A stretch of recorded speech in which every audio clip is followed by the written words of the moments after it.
በዚህ ሰዓት ነዳጅን በተመለከተ ሰበር የተባለ መረጃ ወጥቷል። መንግስት በነዳጅ አቅርቦት ላይና አዳዲስ ጠንከር ያሉ ውሳኔዎችን ማስተላለፉን ተነግሯል።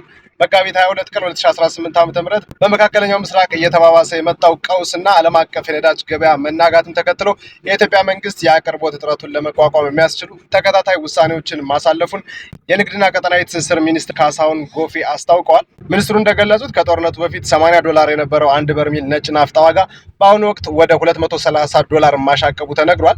ቤንዚን ከ$70 ወደ $150 መድረሱም እንዲሁ ኢትዮጵያ ቀደም ሲል የነበራት የነዳጅ ግዥ ውል ደግሞ በአቅራቢ ሀገራት ምክንያት በመስተጓጎሉ 180,000 ሜትሪክ ቶን ነዳጅ ሳይቀር መቅረቱን ጠቁመዋል። ይህም የናፍጣ የቀን አቅርቦት ከ9.2 ሚሊዮን ሊትር ወደ 4.5 ሚሊዮን ሊትር እንዲቀንስ አድርጎታልን ብለዋል። የተፈጠረውን እጥረት በፍትሐዊነት ለመምራት መንግስት ከዛሬ ጀምሮ ተግባራዊ የሚሆን የቅድሚያ አሰጣጥ ስርዓት መዘርጋቱም እንዲሁ አስታውቀዋል።